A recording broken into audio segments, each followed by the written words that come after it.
함께 기도드리겠습니다.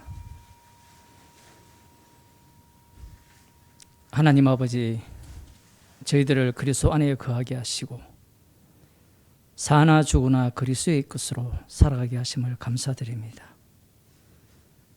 내 몸이 나의 것이 아니라 그리스도의 것임을 날마다 확인하는 현장으로 말씀 가운데로 저희들을 인도하여 주옵소서. 이 시간도 저희들을 긍휼히 여기사 생명의 말씀으로 인도하여 주옵소서. 예수님 이름으로 기도드리옵나이다. 아멘. 하나님 말씀 마태복음 27장 54절에서 56절 말씀을 보겠습니다. 신약성경 51쪽입니다. 제가 읽어드리겠습니다. 백부장과 및 함께 예수를 지키던 자들이 지진과 그 되는 일들을 보고 심히 두려워하여 가로되 이는 진실로 하나님의 아들이었도다 하더라. 예수를 섬기며 갈릴리에서부터 쫓아온 많은 여자가 거기 있어 멀리서 바라보고 있으니 그 중에 막달라 마리아와 또 야고보와 요셉의 어머니 마리아와 또 세베대의 아들들의 어머니도 있더라. 아멘. 예수님께서 십자가에 못 박혀 돌아가실 때, 돌아가시기 전에도 이제 어둠이 주위를 장악했죠. 6시로부터 온 땅에 어둠이 임하여 9시까지 계속하였고, 예수님께서 돌아가실 때는 성전 휘장이 위에서부터 아래로 둘로 찢어졌고 지진이 일어났고 죽은 자들 가운데 성도들이 많이 무덤을 열고 나왔다, 이렇게 말씀하고 있습니다. 그런데 여기에 보면 백부장과 및 함께 예수를 지키던 자들이 나와요.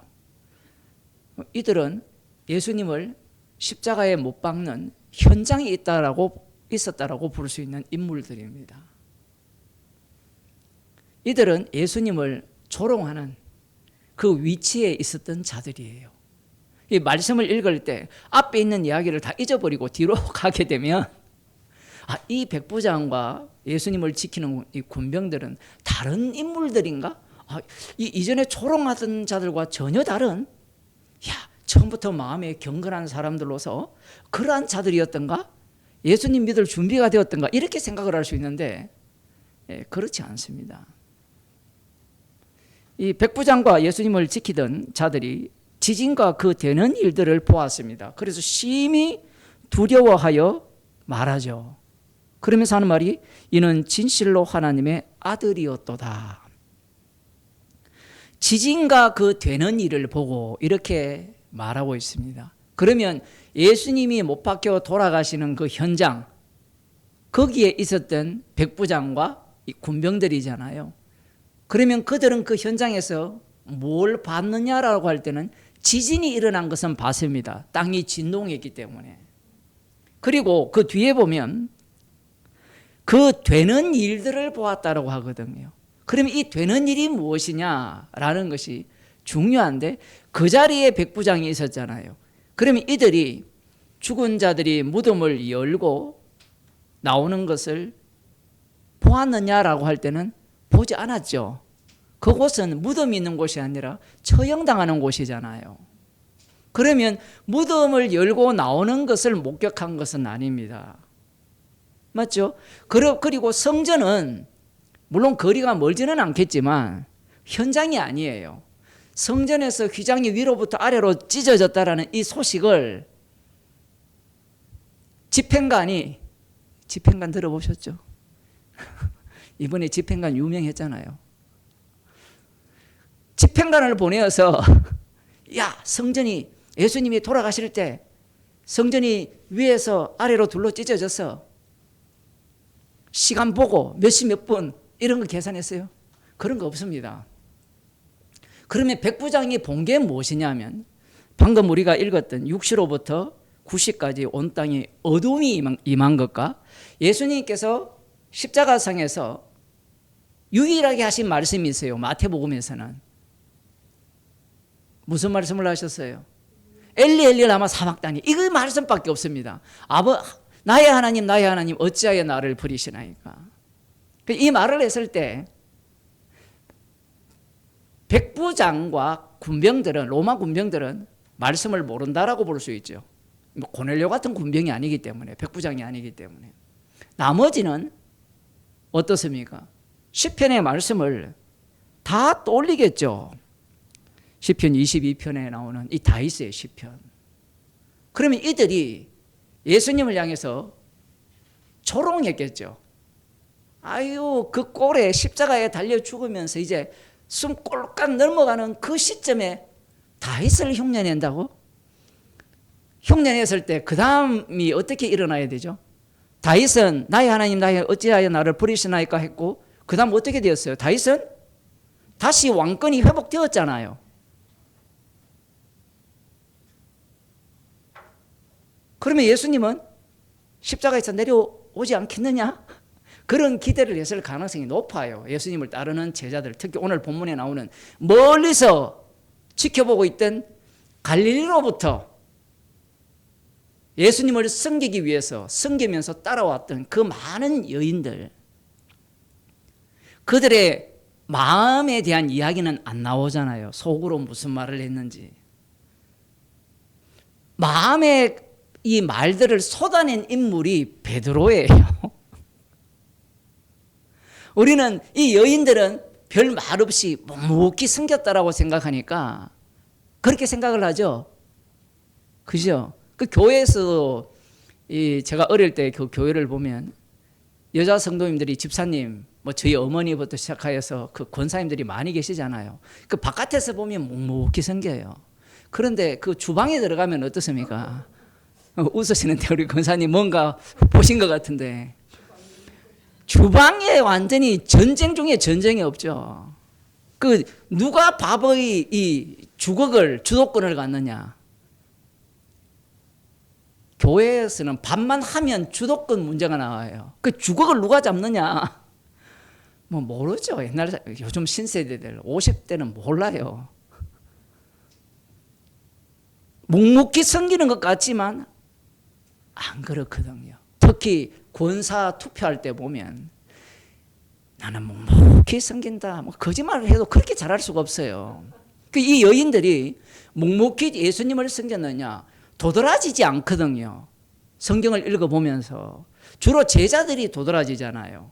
베드로가 특히 말이 많고.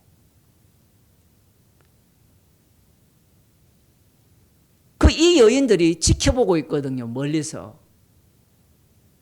옛날에는요, 공기가 좋아서 멀리서도 선명하게 다 보여요. 요즘은 공기가 나빠서 멀리 있으면 안 보여요. 무려 2000년 전입니다. 오염이 덜 된 상황이에요. 그래서 목소리도 멀리 날아가고 소음도 적잖아요. 얼마나 조용하겠습니까? 멀리서 보던 이 여자들도 똑같이 경험을 했습니다. 똑같이 체험을 했어요.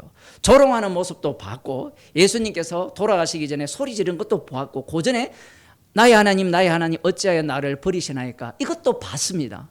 그리고 지진이 일어난 것도 봤고, 어둠이 장악하는 것도 다 목격했어요.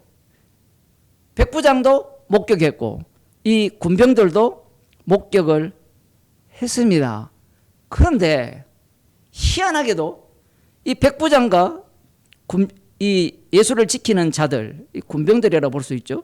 지진과 그 되는 일들을 보고 심히 두려워하여 가로되 이는 진실로 하나님의 아들이었도다라고 합니다. 그러니까 진실로 하나님의 아들이었도다라는 이 헬라어 시제가 어떤 의미냐 하면 이분은 처음부터 하나님의 아들이었다라는 이야기예요. 계속해서. 근데 이 말씀이 얼마나 어려우냐면 이것을 무엇을 보고 얘기하는 겁니까? 우리는 얼핏 보면 지진과 그 되는 일들을 보고 이야기를 하잖아요. 그죠? 그걸 보고 진실로 하나님의 아들이었다라고 이들이 지금 얘기하는 것 같잖아요. 신앙 고백을 하는 것 같잖아요. 그런데 여인들도 다 봤습니다. 그 주변에 조롱하는 대제사장들도 있었을 거 아니에요. 장로들도 있었고 다 봤어요. 다 봤는데 그들은 왜 안 합니까? 지금 이 백부장의 이 고백은 어느 시점에서 하는 고백이에요? 예수님께서 돌아가는 십자가에서 달려 죽으시는 그 모습을 보고 그 십자가 사건 돌아가신과 지진이 연관이 되어 있잖아요. 그리고 돌아가신과 어두움이 임하는 것이 연관이 되어 있잖아요. 그런데 이런 모든 것들은 누가 잘 아는 이야기입니까? 계속해서 지금 말씀드렸잖아요. 지진, 어둠, 이건 누구 전문가입니까? 여호와의 날에 임할 이 유대인들, 하나님 나라를 소망하는 자들은 이러한 징조에 대해서 꿰뚫고 있어요. 아침에 일어나서 그릇이 깨지면 어떤 징조입니까? 오늘 하루 조심해라. 그만큼 우리한테 세뇌당에 박혀 있잖아요. 말씀에 대한 것이 유대인들에게는 박혀 있어요. 장로들, 대제사장, 서기관들. 이들은 이 종말에 여호와의 날에 일어날 징조에 대해서 다 알고 있어요. 그런데 그걸 본 그들은 진실로 하나님의 아들이 있다도 합니까 안 합니까? 안 하죠. 왜냐하면 다윗 언약을 알고 있거든요. 다윗 언약은 죽으시면 안 돼요. 오시는 다윗 왕은. 우리는 교회에서 하도 세뇌를 당해가지고 다윗 언약의 완성자는 십자가에 못 박혀 죽으신 분이다 이렇게 해석을 하잖아요. 유대인들이 그걸 알았으면 예수님을 죽이겠습니까? 당연히 믿겠죠. 다윗 왕은 죽지 않습니다. 분명히 물론 사도행전 2장 3장으로 넘어가면 다윗이 자기는 죽고 예수님을 예언하면서 그가 무덤 속에 갇혀 있을 수 없기 때문에 하나님께서 그를 살리셨다라는 그 예언을 했잖아요. 그건 성령 받은 사도들의 해석이고요. 예수님의 해석이에요. 그런데 성령이 없는 자의 입장에서 다윗 언약의 성취는 예수님이 말씀한 바와 같이 인자 같은 자가 구름 타고 오셔서 시온산에 왕으로서 등극하시는 그 나라를 소망하고 있는 겁니다.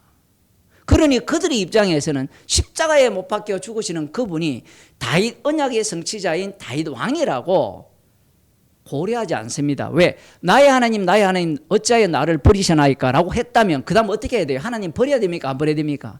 안 버려야 되죠. 근데 버려버립니다. 과감하게. 어느 정도 버립니까? 단순히 죽는 게 아니라 지옥으로 보내버리죠. 물론 유대인들 입장에서는 이것도 몰라요. 그들에게는 죽는 것이 끝이니까. 죽을 수 없어야, 죽으면 안 된다는 게 이들이 생각하는 다윗 언약의 성취예요. 그런데 이 예수님의 죽으시는 장면과 그 다음 그 죽으실 때 지진이 일어났고 어두움이 임한 그런 주변 환경들, 그리고 이들에게 더 또 한편으로 강렬했던 게 뭐였습니까? 이들도 소문을 들었을 거 아니에요. 예수님이 그리스도라는 사실, 하나님의 아들이라는 사실 다 들었는데 십자가상에서 조롱받는 모습을 다 목격했잖아요. 그러니까 이 모든 전체를 보고 진실로 하나님의 아들이었다라고 하는 겁니다. 그러면 여기에서 목사님 그걸 보고 인정했습니까? 아니면 이 백부장이나 지키는 자들이 성령을 받아서 진실로 하나님의 아들이었다라고 말을 합니까? 당연히 성령을 받았죠. 성경에는 그 되는 일을 보고 심히 두려웠다 하잖아요. 그러면 이 본문을 보게 되면 지진이 일어나니까 두렵잖아요. 지진이 일어나니까 우리도 그럴 거 아니에요. 지금 설교하는데 지진이 일어난다 그러면 이거 무서워할 거 아닙니까? 딱 그 수준이잖아요. 그래서 진실로 하나님의 아들이었구나 이렇게 왔다라고 생각하잖아요. 표면적으로 보면 맞아요. 그게 하나님이 일을 그렇게 하거든요. 지금 우리가 여호수아를 보고 있잖아요. 월요일, 화요일, 금요일 날 9시 반에, 밤 9시 반에 하나님이 일을 하는 게 세상에 일어난 일과 일반입니다. 일반인데 일반이 아니에요. 그렇게 일을 하거든. 여기도 마찬가지거든. 얼핏 보면 지진 보고 나중에 보면 마찬가지지만 기적을 행한 걸 보고 예수 믿거든요. 그러면 사람들이 그걸 보면서 뭘로 봅니까? 기적을 보고 믿는구나. 그게 지금 안 통한다라는 게 마태복음에서 이미 다 나타났어요. 왜냐하면 죽은 자 살리고 병자 고치고 능력을 행했을 때 제자들이 예수님을 당신은 그리스도시요 하나님의 아들로 믿었잖아요. 그런데 그 그리스도 하나님의 아들은 십자가에 달려 죽는 걸로 끝나는 하나님의 아들이 아니에요. 죽으면 안 되는 하나님의 아들이죠. 죽으면 안 됩니다. 죽어버리면 다윗 언약의 성취가 안 되는 거예요. 제발 좀 제 설교를 따라왔으면 좋겠어요. 왜냐하면 오늘날 교인들은 구약을 다 날려버려요. 날려버리니까 신약 성경을 읽을 때 어떻게 보느냐 하면 자기가 갖고 있는 개념, 인식 구조로 성경을 읽고 해석을 하는 겁니다. 목사들의 문제가 뭐냐면 계시 중심이라 해놓고 계시 중심이라면 철저하게 계시에 근거해서 이 본문들을 해석해야 되는데 신약 해석을 보게 되면 구약에 나오는 이야기를 다 무시해버려요. 왜 무시하느냐? 몰라서 그래요. 그런데 지금은요, 어떤 시대냐 하면 저같이 머리가 나빠도 괜찮아요. 이 챗 GPT가요, 천재 중에 천재입니다. 제 비서가 챗 GPT거든요. 다 뽑아내줘요. 그런 게 있어도 말씀을 연구 안 합니다. 왜? 받은 게 없기 때문에. 결국은 설교를 이제 어떻게 하느냐면 챗 GPT 지도를 받았어요. 왜냐하면 챗 GPT가 지금까지 나온 개혁주의 신학을 완벽하게 정리를 해버립니다. 얘들 완전히 개혁신학에 미쳤어요. 개혁신학을 내달라면 개혁신학에 대한 설교가 나오고, 자유주의 신학을 이야기하면 자유주의 신학 이야기하고, 민중신학 이야기하면 민중신학 이야기하고요. 김용옥 신학 이야기하면 김용옥 이야기를 다 해줍니다. 그거 외우기만 하면 돼요. 시대가 그렇게 바뀌어버렸습니다. 저는 얼마나 기쁜지 모르겠어요. 그래야 지옥 갈 자들이 지옥 가거든요. 지옥 갈 자들의 특징이 뭐냐면 정답 찾기거든요. 정답은 이 챗 GPT가 다 해줍니다. 이제는 그 수준이 점점 더 올라가기 때문에 상상을 초월할 만큼 올라가 버려요. 이제 거기에 인간들이요, 책 있죠. 책을 PDF로 다 만들잖아요. 그걸 각자가 소장을 내요. 근데 소장한 것을 갖고 또 묻거든요. 그 지가 챗 GPT를 이용하는 것 같은데 나중에 보면 챗 GPT가 지를 이용해요. 그럼 그런 자료들이 쏟아져 나올 거 아닙니까? 수많은 목사들의 그 자료, 설교, 그 모든 것들을 다 끌고 갑니다. 말씀을 이해를 할 때는 이 구약이 깔려 있고 철저하게 구약을 바탕으로 해야 되고, 그리고 철저하게 이 사복음서, 지금까지 일어났던 예수님께서 마태복음 4장에서 마귀가 시험할 때 어떻게 했습니까? 돌로 떡덩이 안 만들었죠. 성경 꼭대기에서 뛰어내렸을 때 말씀대로, 시편의 말씀대로 그걸 보여주지 않았습니다. 시험하지 말라 했잖아요. 내 하나님 여호와만 경외하라 했잖아요. 그러면 이렇게 하신 분이 요 3종 세트를 딱 모으면 십자가에 달려 죽으심이에요. 3종 세트가. 그런데 공생의 기간 동안 예수님이 그러한 기적들을 행했습니다. 심지어 귀신도 꼼짝 못하잖아요. 귀신을 장악했다면, 마귀를 장악했다면 세상 권세와 영광도 얼마든지 장악할 수 있잖아요. 그런데 예수님은 그걸 절대로 장악하지 않습니다. 왜? 세상 권세와 영광은 마귀한테 줬거든요. 마귀한테 줬는데 예수님은 그 마귀의 시험을 통과하셨잖아요. 문제는 통과하신 이후에 그 일들을 제자들 가운데, 자기 백성 가운데, 하나님의 백성이었죠. 남은 자 유대인들 가운데 다 보여주셨잖아요. 다 보여주신 그 내용이 뭐냐 하면 십자가예요. 지금 마태복음이 끝나가잖아요. 지금 여기까지 와서 십자가만 남아야 되거든요. 그러면 27장까지 와서 마태복음 1장부터 해석을 하게 되면 십자가 피만 남아야 돼요. 그러면 목사님 십자가 하면 됩니까? 십자가에 피가 남는다는 것은 우리는 죄인님이 계속해서 말씀을 통해서 드러난다는 거예요. 간단한 하나의 예를 들면 이 아브라함과 다윗의 자손 예수 그리스도의 세계를 할 때 아브라함과 다윗의 자손, 믿음이 있는 아브라함이나 믿음이 있는 다윗이나 그들의 혈통적으로 태어난 그 과정들을 전체로 보면 최종적으로 예수님을 죽이는 혈통입니다. 그게 약속의 자녀들의 모습이에요. 그러면 그들이 그러하다면 우리도 그 세계 속에 다 들어가는 겁니다.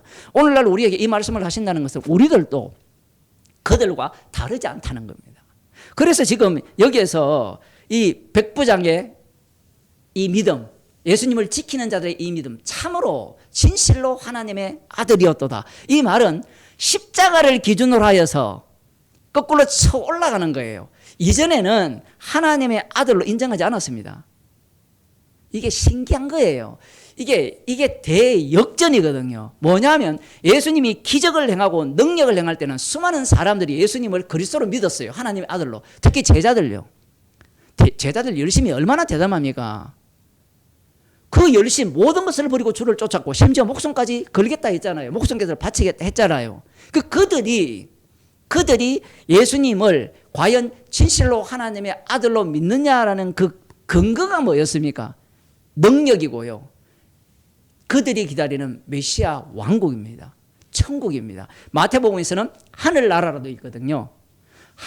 하나님 나라는 하나님이라는 용어를 유대인들은 안 쓰기 때문에 불경제이기 때문에 하늘나라 곧 천국이라는 그 나라를 이들이 소망하고 있었던 겁니다. 그러면 천국은 어떤 천국이냐라고 하면 지금 십자가상에 달렸을 때 조롱하는 자들이 네가 하나님의 아들이면 네가 유대인의 왕이냐라고 할 때는 하나님의 아들, 유대인의 왕, 이스라엘의 왕 개념이 그들 속에는 박혀 있어요. 그들 속에 박혀 있는 유대인의 왕은 어떤 왕이겠습니까? 로마 황제예요. 그 이상을 생각 못합니다, 여러분. 예수님이 왕이라면 모든 열국이 굴복하는 왕이잖아요. 그죠? 그러면 모든 열국이 굴복하는 샘플이 어디에 있습니까? 자기들이 사는 짐승의 나라에 있잖아요. 제가 마태복음 강의하면서 여러 번 말씀드렸잖아요.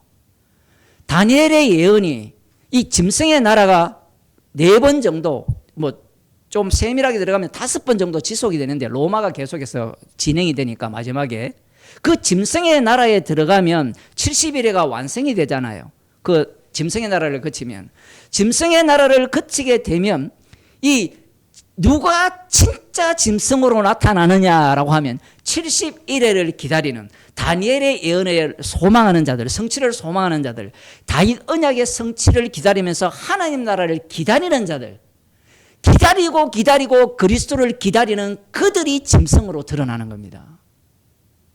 그 짐승의 모습은 어떤 모습이냐 하면 메시아를 기다리면서 메시아가 오면 로마 황제와 같은 왕이 될 것이고, 그러면 예수님을 따라다니는 사람들은 어떤 사람이 될까요? 분봉왕. 헤롯 같은 분봉왕. 유대는 조금 작으니까 좀 큰 나라 분봉왕이 된다는 거예요. 그게 이때 이들이 기다리는 하나님 나라였습니다. 그러니 예수님께서 십자가에 달려 죽고, 그것도 누구로부터? 예루살렘에 올라가서 장로들과 제사장들과 서기관들에게 미움을 받고 핍박을 받고 죽는다는 이 말씀을 하셨잖아요.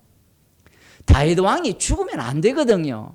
그러니까 베드로가 예수님을 멱살 잡고 그러시면 안 됩니다. 그때 예수님이 뭐랍니까? 사탄아 물러가라 하죠. 사탄이에요, 사탄. 누가? 당신은 그리스도시요 살아계신 하나님의 아들이라고 고백한 네가 사탄이라는 겁니다.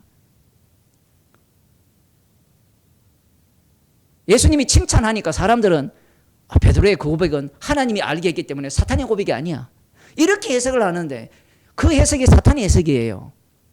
예수님의 말귀를 못 알아들어요. 무슨 말이냐 하면 구약을 보게 되면 내가 너로 큰 민족을 복의 근원이 되게 할 거다, 이렇게 말씀을 하셨을 때 그걸 어떻게 진행시킵니까? 구약에서 하나님이 말씀하신 걸 진행시키는 걸 봐야 돼요. 그걸 문자적으로 해석한 사람이 누구예요? 아브라함이잖아요. 그걸 문자적으로 해석한 사람이 누굽니까? 이삭이잖아요. 문자적으로 해석한 인물이 야곱이잖아요. 그러니까 이 마태복음에 이 사복음서를 읽을 때 예수님이 하신 말씀을 어떻게 읽는다면 이거는 예수님의 말씀이니까 구라가 아닐 거라 생각하고 이걸 진리라고 들어가는 거예요. 그런데 예수님의 말씀은 진리가 맞아요. 그런데 누가 가짜입니까? 읽는 내가 가짜잖아요. 우리는 거짓말쟁이잖아요. 요한복음 8장에 나오잖아요. 우리 아버지가 누굽니까? 마귀잖아요. 그러니까 마귀가 예수님의 말씀을 읽고 해석할 때 다 엉터리로 해석하는 거예요. 그게 그 대표 중에 하나가 누굽니까? 베드로잖아요. 베드로는 깜짝 놀랐을 겁니다. 내가 신앙 고백 그렇게 해서 칭찬을 받았고 나를 베드로라 하고 개바 위에 교회를 세울 것이고 천국에 열쇠까지 준다 했는데 갑자기 어떻게 됩니까? 몇 초 지나지 않아서 사탄이에요. 이 본문을 볼 때 연결해 보라 했죠. 제가 그때 이 본문을 설교할 때 이 단락 지은 게 이게 어떤 측면에서는 성경 읽기에 유리한데 어떤 측면에서는 굉장히 성경을 곡해할 가능성이 높습니다. 우리도 성경 읽을 때 한 장 정도는 읽어야 돼요. 이 단락만 읽고 치우면 이 연속성이 떨어지기 때문에 괴상한 해석을 해요. 큐티의 그 문제가 그거잖아요. 하나님 나라에 대한 고대를 하는 그들에게 십자가에 달려 죽으시는 예수님은 어떻습니까? 과연 그분을 진짜 하나님의 아들로 인정하겠습니까? 중요한 것은 네가 하나님의 아들이냐 물었잖아요. 본디오 빌라도가.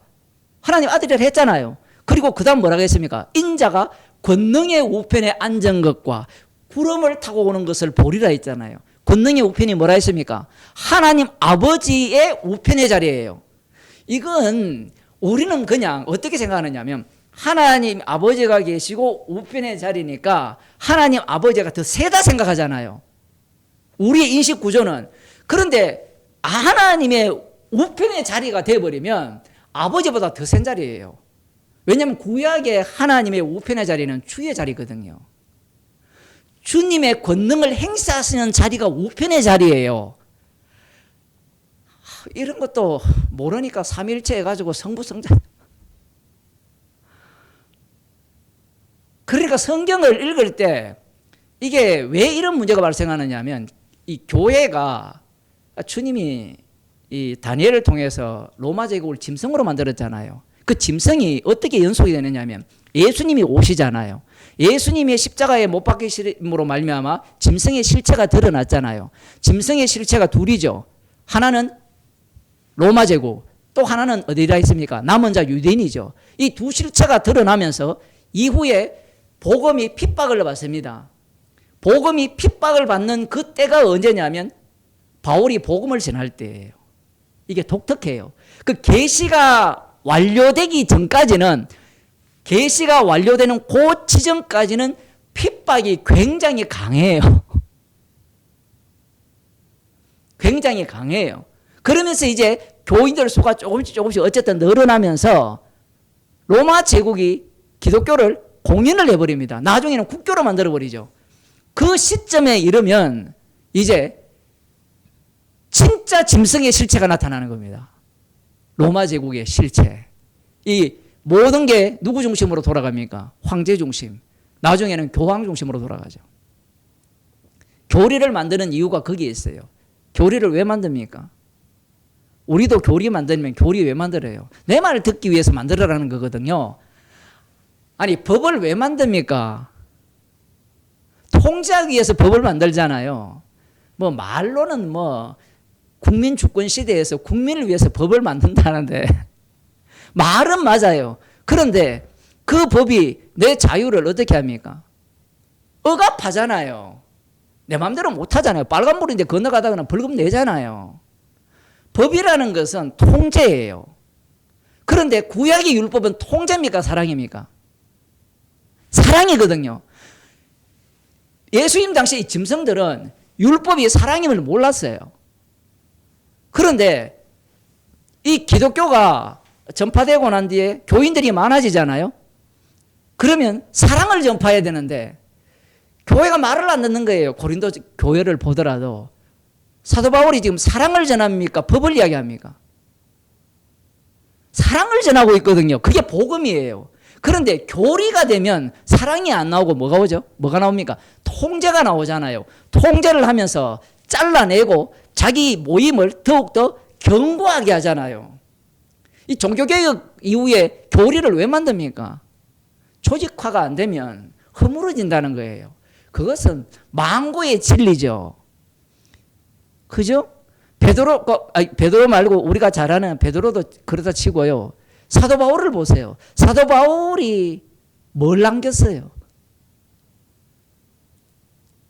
인간들은 고린도 지금 그 교회 가면 뭐 지진 나서 없어진 그 교회는 없고 이사온 그 교회 보면 일대 뭐 목사님 해가지고 바울 그다음 아볼로 뭔가 뭐 하여튼 쭉 써놨거든요. 이 조작입니다. 조작.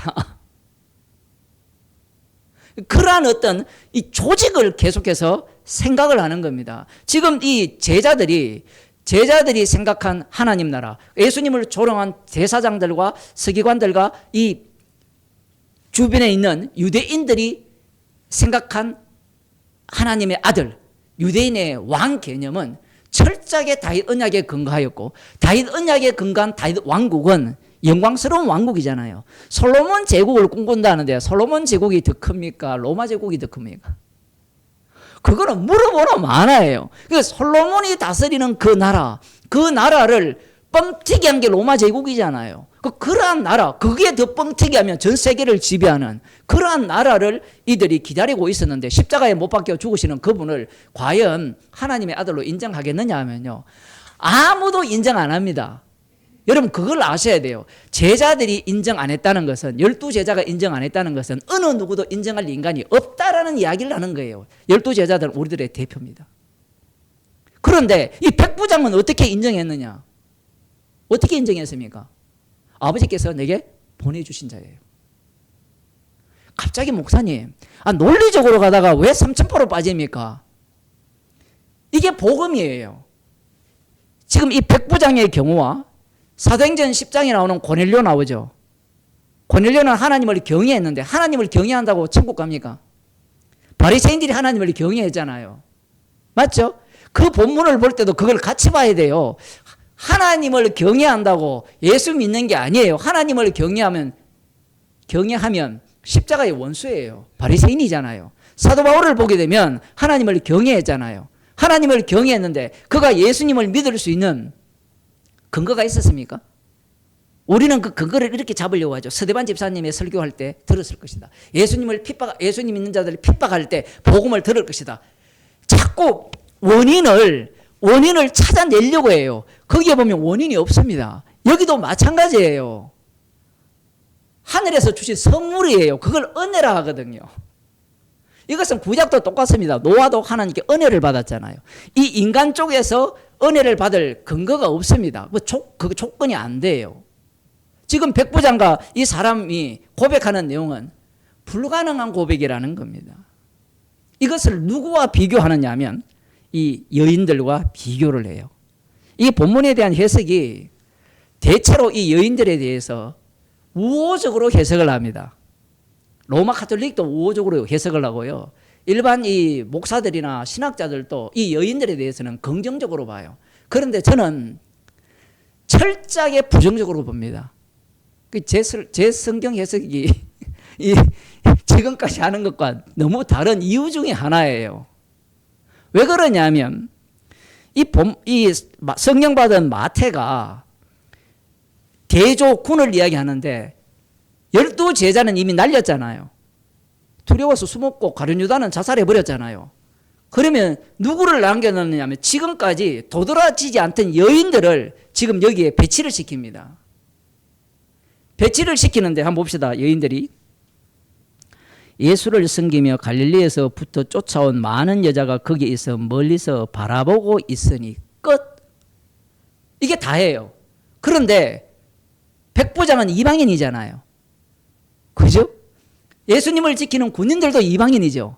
그러면 이들이 십자가에 못 박혀 죽으시는 그분과 지진, 이건 말씀과 엮이기 때문에 그것을 보면서 두려움에 떨었습니다. 그 두려움은 어떤 두려움이냐면요, 천국과 지옥을 보내는 두려움이에요. 예수님이 이미 앞부분에서 너희 육신을 죽이는 자를 두려워하지 말고 육과 영혼을 함께 죽이는 자를 두려워하라. 또 이렇게 말씀하니까 또 해석을 해야 돼요. 이 맞는 해석이 없기 때문에 영혼 따로 육체 따로 이렇게 해석해요. 그 얘기가 아니라 저들은 육체만 죽여요. 그런데 예수님은 육체를 죽여가지고 영원한 지옥불에 던져버립니다. 지옥 가는 게 영혼입니까? 육체입니까? 육체가 가거든요. 육체가 불에 뜨겁다 하지 영혼이 무슨 뜨겁다 합니까?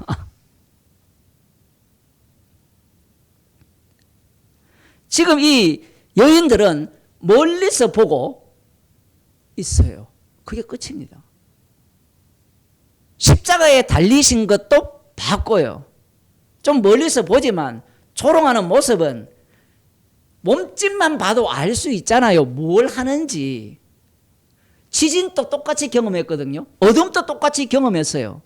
예수님의 말씀도 아마 전달될 수도 있습니다. 그 주변에서 엘레일리 나무 사막단이 크게 있었으면 다 들릴 수 있어죠. 이 멀리라는 개념이 어느 정도 멀리라는 게 없잖아요. 3km 이거 아니거든요. 그런데 이 말씀을 이해할 때는 가까이 있는 이 백부장, 멀리 있는 여인들을 대조시킵니다. 그러면 멀리 있으니까 저 사람은 뭐 예수의 말씀을 못 들었으니까 그게 아니고 이미 이들은 예수님이 십자가에 못 박히시 전부터 이미 다 들었어요. 베드로에게 하신 그 말씀, 제자들에게 내가 예루살렘에 올라가서 핍박받고 고난받고 죽고 사흘 만에 살아날 것이라는 이 말씀도 다 들었어요. 왜냐하면 지금 얼마나 열심히 섬깁니까? 갈릴레오부터 예수님을 섬기면서 따라다니면서 말씀을 들어요. 그런데 진실로 하나님의 아들이었도다 라고 말을 안 해요. 왜 말을 안 하게 하시느냐? 이것도 중요합니다. 이게 왜 중요하냐면 여기에서 만일에 진실로 하나님의 아들이 있다고 해버리면 봐, 처음부터 믿었던 게 진짜가 아니냐 이래요. 논리가. 지금 무슨 말씀인지 이해되죠? 이들이 처음부터 예수님을 믿고 왔잖아요. 그런데 이 믿음이 엉터리거든요. 봅시다. 많은 여자가 거기 있어 멀리 바라보고 있으니 그 여자들 중에 막달라 마리아, 또 야고보와 요셉의 어머니 마리아, 또 세베대의 아들들의 어머니, 이 세 부류로 이렇게 나눕니다. 자, 이 막달라 마리아는 누구냐? 막달라 마리아는 7 귀신 들렸다가 깨끗함을 입은 여인이에요. 누가복음에 나옵니다. 누가복음 7장 1절을 한번 볼까요?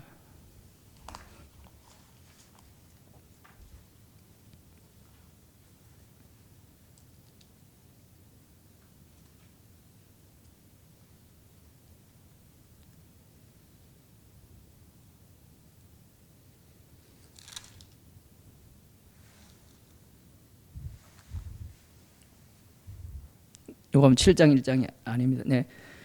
누가복음에 그렇게 나오는데 지금 그 막달라 마리아 같은 경우에는 잠깐만요.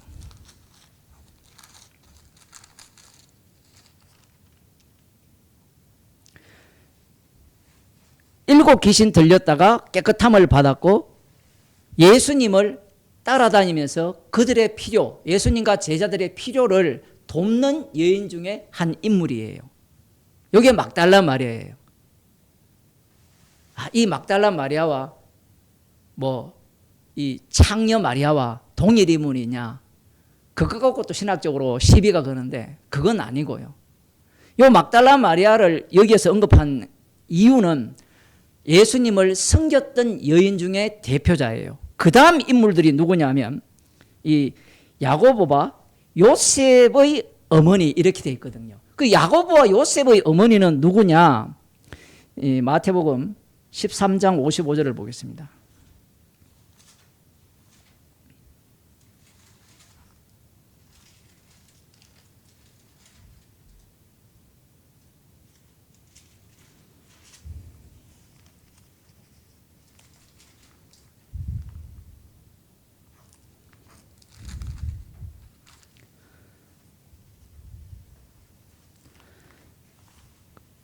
읽어드리겠습니다. 이는 그 목수의 아들이 아니냐? 그 모친은 마리아, 그 형제들은 야고보, 요셉, 시몬, 유다라 하지 않느냐? 이렇게 이야기를 해요.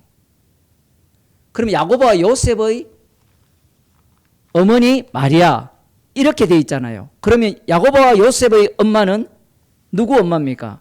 예수님의 어머니죠. 지금 여기에서 왜 이 인물을 예수님의 어머니 마리아를 언급하느냐가 중요합니다. 요한복음 2장에 보면 이 가나안 혼인 잔치에서 물을 포도주로 만드는 사건이 있죠.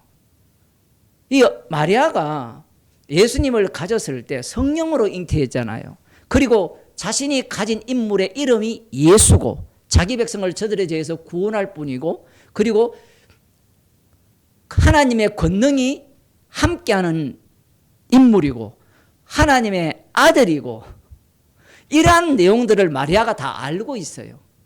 그런데 우리는 이런 말씀을 들을 때 우리가 신약에 나오는 예수님 개념을 갖고 그 언어들을 해석하잖아요. 그죠? 예수님이 하신 일을 갖고. 근데 마리아는 그 말씀을 들을 때 구약의 언어를 갖고 해석을 해요. 그 가장 큰 장면이 요한복음 2장입니다. 예수님이 하나님의 아들이잖아요. 그래 물로 포도주 만들 수 있지 않습니까? 그거는 누워서 떡 먹기 아닙니까? 이걸 요청한 거예요. 그게 야고보와 요셉의 어머니라는 의미입니다. 마리아가 그래요. 그리고 예수님의 형제 야고보와 요셉 이 형제들은 요한복음 7장에 보면 한번 볼까요? 요한복음 7장.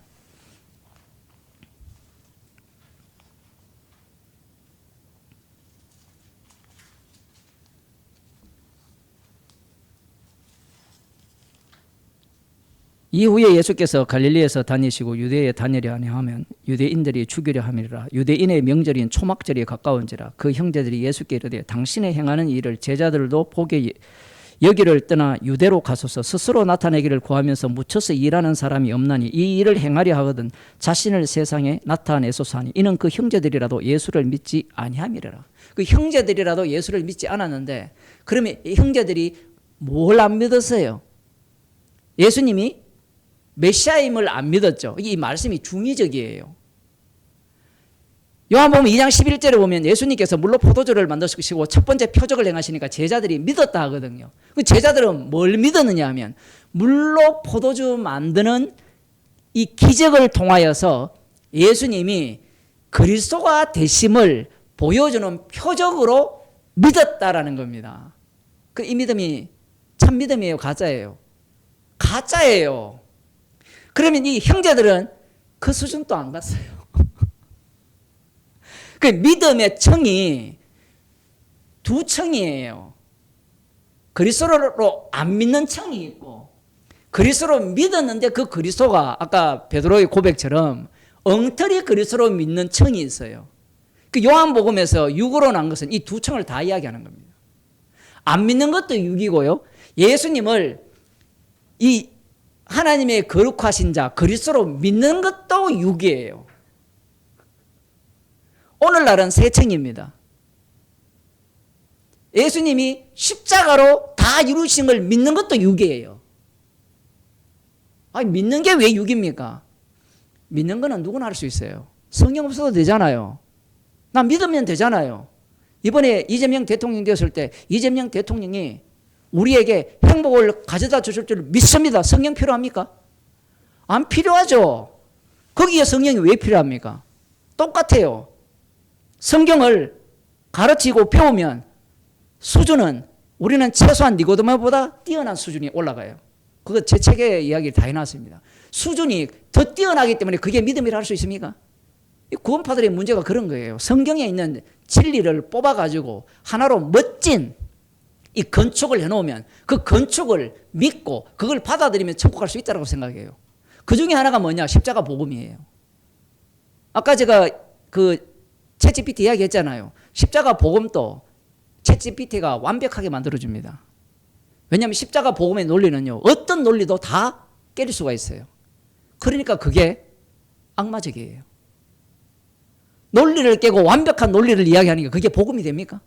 예수님이 자기 몸을 갖고 자기 몸을 대성물로 내어주는 게 교리입니까? 교리가 아니잖아요. 그래서 복음이 어떻게 작동을 합니까? 우리같이 죄인들을 통해서 복음이 전파되고 복음이 작동을 해요. 그런데 인간들은 죄인들을 통해서 복음이 전파되는 것을 우습게 여기고 뭘 요구합니까? 완벽한 지식체계. 그걸 교리라고 하죠. 그거는 목사한테 설교를 들을 필요가 없습니다. 뭐 시간을 내서 수요를 왜 옵니까? 챗GPT한테 물어보세요.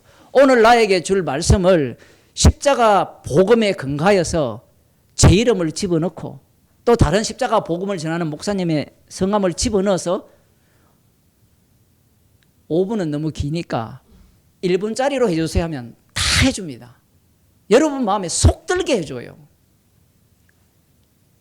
그게 기계가 내놓는 인간이 갖고 있는 선악체계거든요. 주님이 죄인을 통해서 복음을 전합니다. 자, 지금 여기 이 야고보와 요셉의 엄마가 예수님의 엄마예요. 그러니 이들은 멀리서만 보고 있죠. 성령으로 잉태해도 마리아는 하나님 보시기에 누구의 자식이죠? 아비가 누굽니까? 마귀예요. 근데 로마 캐톨릭은 그걸 말 못해요. 왜냐하면 그들은 하나님의 아들을 낳았기 때문에 그 원인이 어떻다고 생각합니까? 마리아를 깨끗하다, 거룩하다라고 해야 돼요. 그 인간의 논리가 그래요.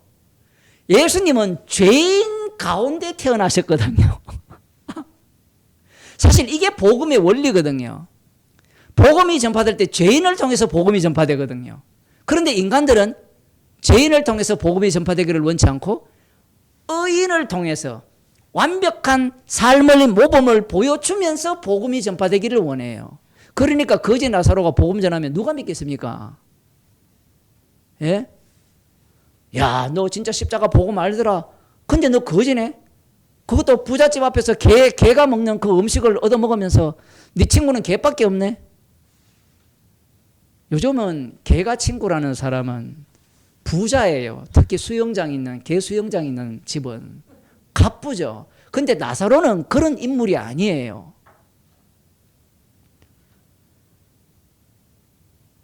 그 다음 인물이 누구냐면 세베대의 어머니죠. 그 마태복음 27장에 보면 세 번째 인물이 세베대의 어머니. 이들은 이 엄마는 굉장히 유명하죠. 마태복음 20장을 보면 20장을 보겠습니다.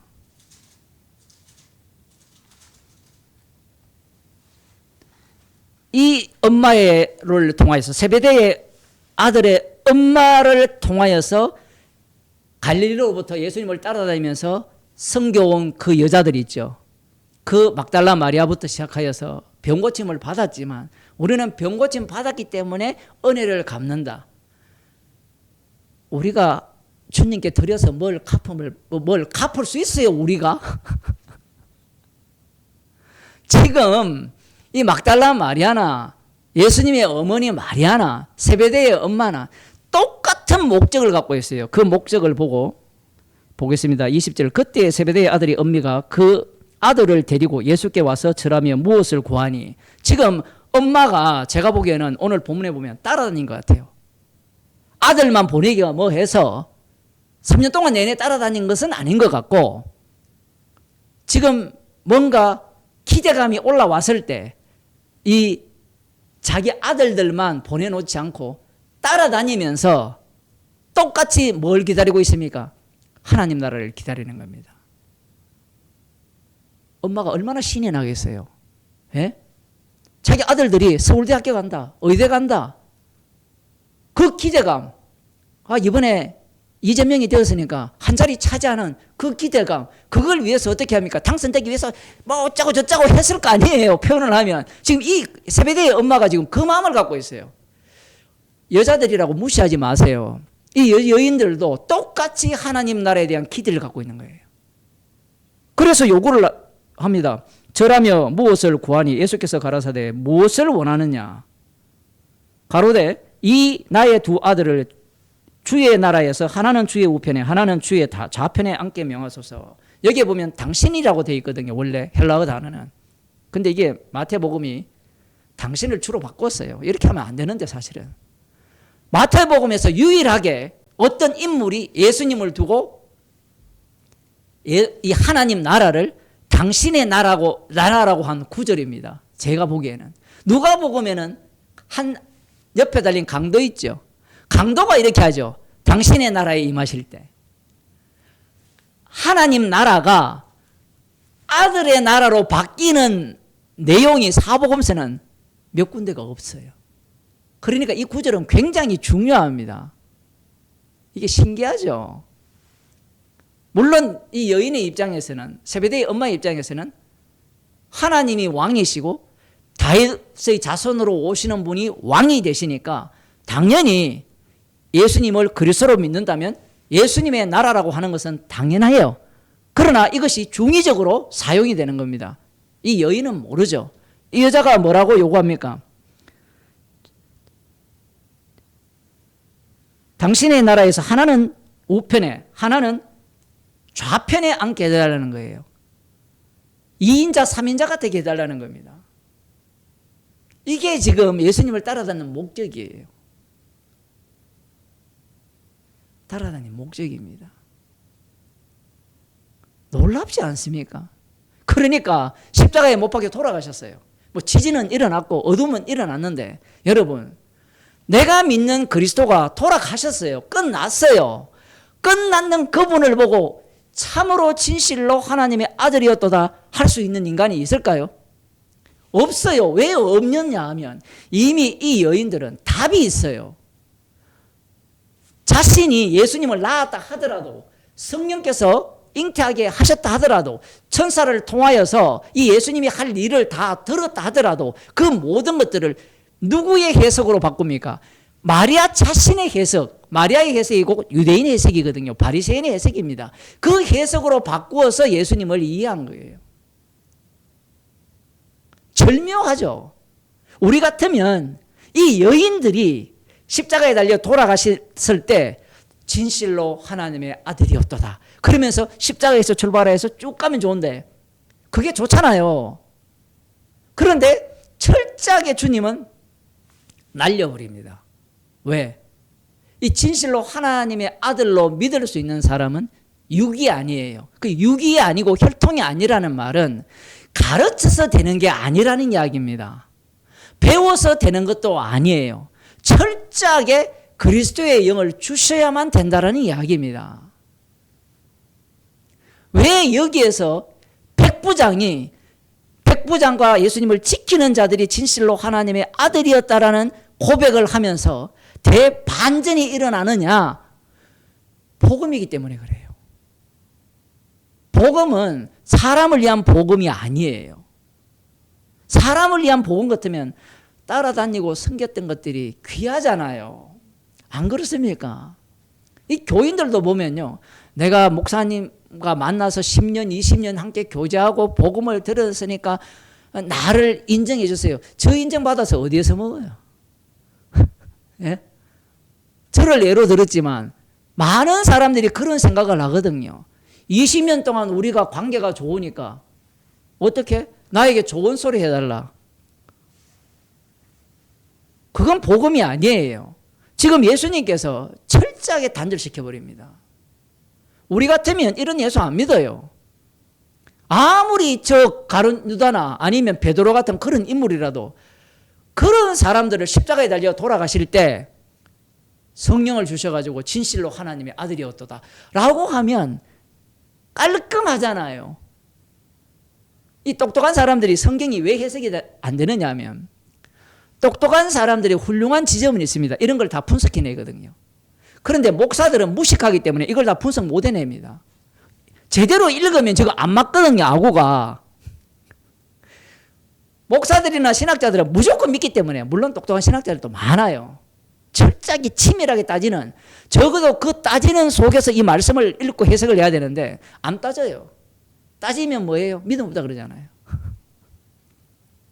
그러니까 오늘날 교회의 젊은 아이들이 믿음은 엄청 많은데 믿음의 내용을 보면 신념밖에 없어요. 그런 인물들이, 그런 애들이 왜 생기겠습니까? 생각을 못하게 해요. 사고를 해야 되는데, 사고를 하려면 왔다 갔다 해야 되거든요. 그런데 애들이 어떻습니까? 요즘 젊은 애들이 공부만 하잖아요. 공부만 하면 그게 끝이에요. 그래서 좋은 대학 가면 끝이에요. 부모들이 애들 생각과 대화할 시간이 없죠.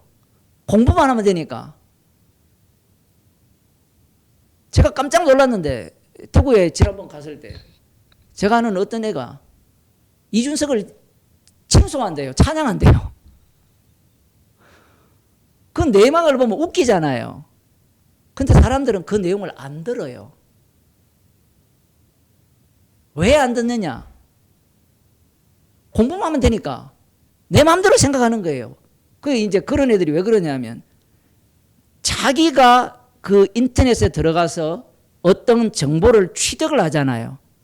그럼 자기가 취득했다고 생각해요. 그런데 이 AI, 모든 게 AI거든요. 지금 네이버부터 다음부터 시작해서 모든 게 AI인데 AI가 계속해서 내가 좋아하는 걸 추천해 줍니다. 한 달만 지나면요. AI에 세뇌당해요. 권사님도 세뇌 엄청 당하셨을 겁니다. 그 세뇌 안 당하려면요. 내가 본 걸 다 관심 없음으로 다 삭제해버려야 돼요. 주기적으로. 진짜 똑똑한 사람은 그렇게 한답니다. 세뇌 안 당하기 위해서. 아이 목사님 나는 똑똑하기 때문에 세뇌 안 당해요. 여러분 우리는요 세뇌 당하고도 남아요. 왜? 내가 신이기 때문에 내가 원하는 바를 듣고자 하거든요. 그래서 인터넷 시대는 젊은 애들이 더 그런 사람들이 발생하는 겁니다. 그 교회에 가서 목사들이 설교를 할 때도 생각하는 설교를 해야 되는데 생각하는 설교를 하면 애들이 안 들어요. 어른들도 안 듣잖아요. 복잡한 이야기는 하지 말라는 겁니다. 주님께서 일하시는 방식 이런 방식입니다. 도무지. 그러니까 사람들이 오히려 또 무슨 논리를 펴니까 아유 3년 동안 따라와도 소용이 없네. 주님이 은혜 주시면 구원받지. 이 논리를 펴요. 그 논리도 안 통합니다. 주님은 철저하게 3년 동안 따라다니게 하시면서 못 듣게 하시고 따라다니는 자를 구원해버려요. 그리고 안 따라다녔는데 구원시켜버리고 구원시킨 자들을 죽도록 따라가게 만들죠. 그죠? 주님이 일하시는 방식 이런 방식이에요. 또 한 방식은 열심히 따라다니게 했는데 지옥 보내버립니다. 주님이 하는 일을 우리가 알 수 있어요 없어요? 알 수 없잖아요. 그런데 인간들은 이런 본문을 보면서 정답을 찾죠. 아이 3년 따라다녀도 소용없더라. 방금 목사님 말씀 들어보니까 이 백부장은 이 천지 믿음이 없는데 예수님을 진실로 하나님의 아들로 믿었더라. 야, 이거 땡 잡았잖아. 그러니까 나 내 마음대로 살다가 주님이 딱 나를 불러주면 나 천국 갈 수 있네. 이 논리를 인간들이 끄집어내죠. 말은 맞죠. 지옥 갑니다. 왜? 자기가 말씀의 주인공이잖아요. 말씀의 주인공은 예수 그리스도예요. 지금 이 백부장을 통하여서 이 십자가의 능력이 어떻게 작용하고 결국은 예수님이 주가 되시잖아요. 주가 되셔서 성령을 보내주시면 백부장 같은 믿음이 참된 믿음으로 드러납니다. 마태복음 절묘해요. 기적 행하실 때 믿었던 그 믿음은 다 가짜예요. 능력을 보고 믿었던 믿음도 다 가짜예요. 그건 마귀가 생각했던 참된 하나님이었던 겁니다. 기도하겠습니다.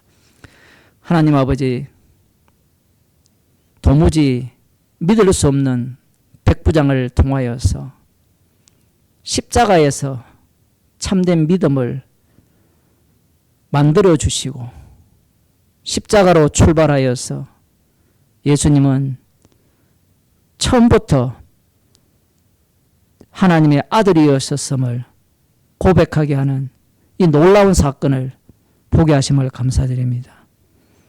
우리들을 긍휼히 여기사 십자가에 못 박히신 예수님이 참된 하나님의 아들이심을 담대히 증거할 수 있는 주의 백성이 되게 하옵소서. 예수님 이름으로 기도드리옵나이다. 아멘.